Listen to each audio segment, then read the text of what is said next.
really become involved with metaphysics and begin to practice these things.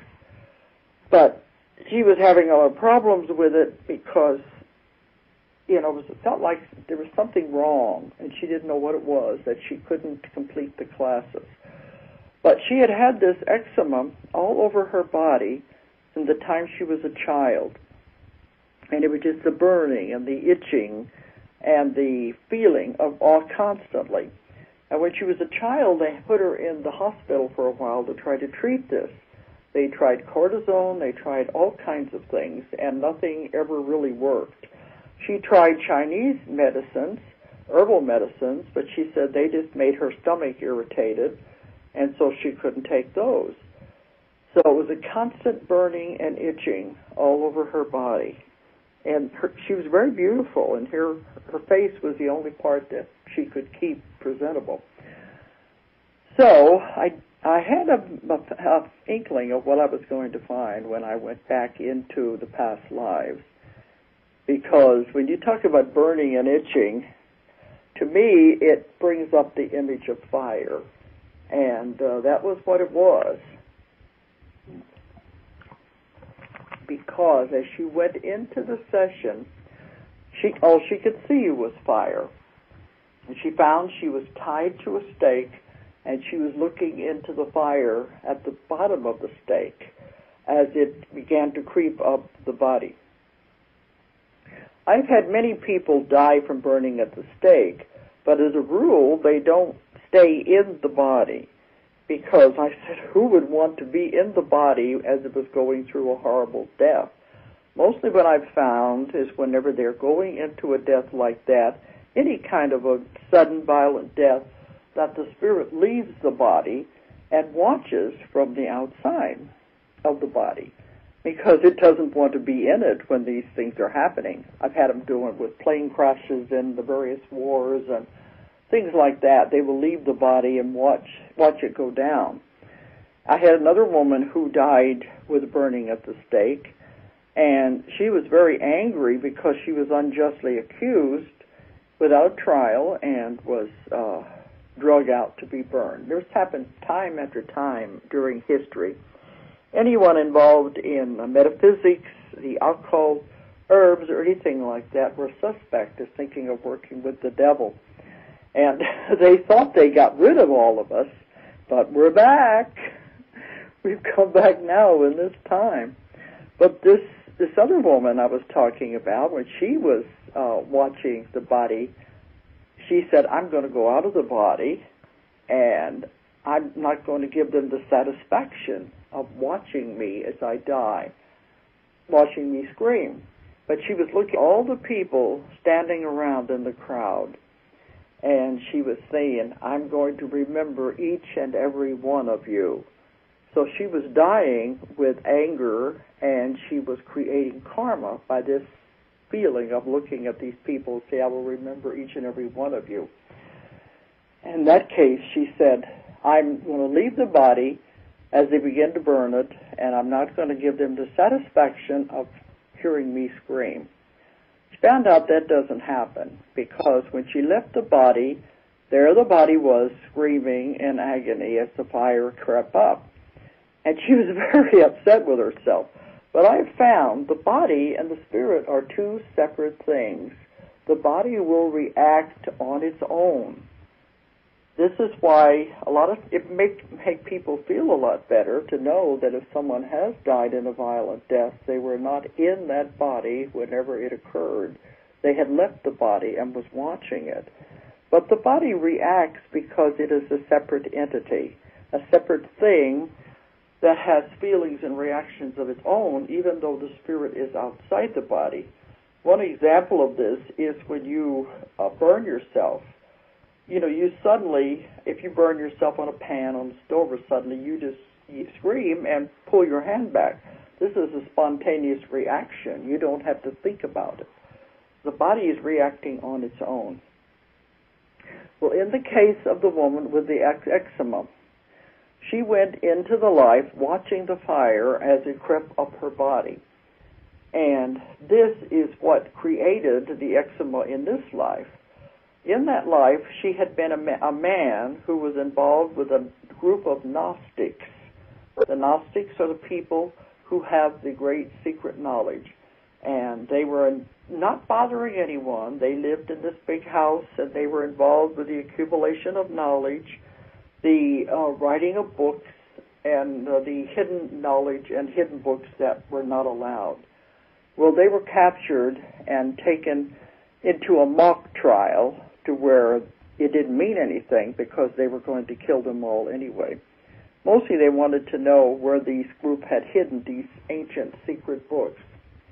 But anyway, as this man, she was tied to the stake with the rest of them, and they were burned.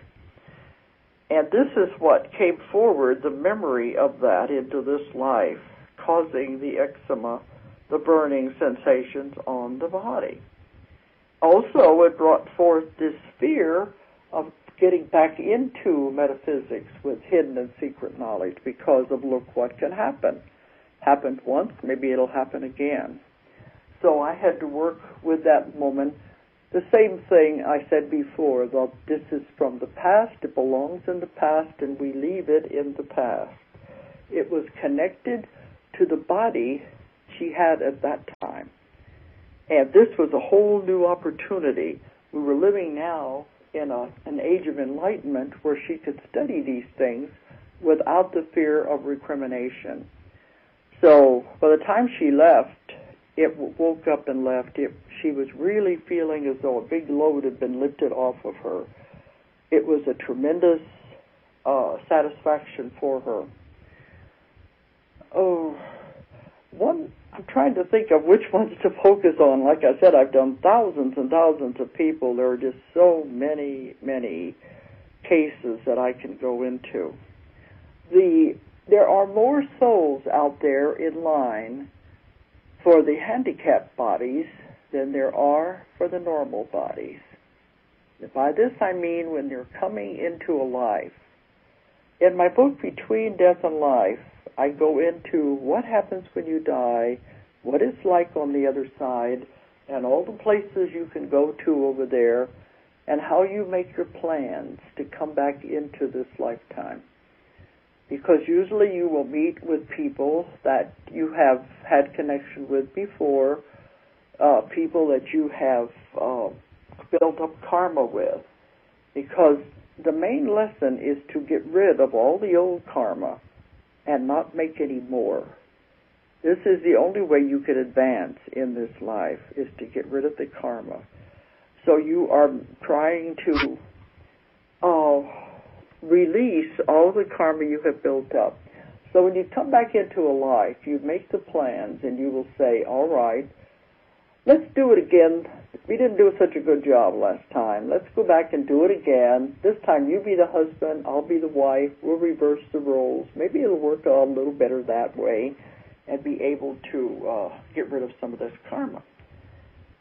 Well, you also are making plans with who your parents are going to be, because sometimes there's karma there, what country you will be in, what kind of an environment, because all of this plays on what it is, environments, and what it is that you're trying to work out the next time you come around. So you're trying to plan everything out the best way you can, and you may choose a handicapped body. Of course, I said I've taken people through the birth experience, and they're saying they have their nice little plan, all figured out, all wrapped up like a little package, a Christmas package with ribbons on it, saying, this is what I am going to accomplish. They come into this life with their nice little plan. But this is a planet of free will. One of the few that I've found, a planet of free will, where we have the right to make up our own mind and make our own decisions and our own choices. We can change these, too, if we want to. We can make many decisions that affect many people. But when we come into this life, it is a planet of free will.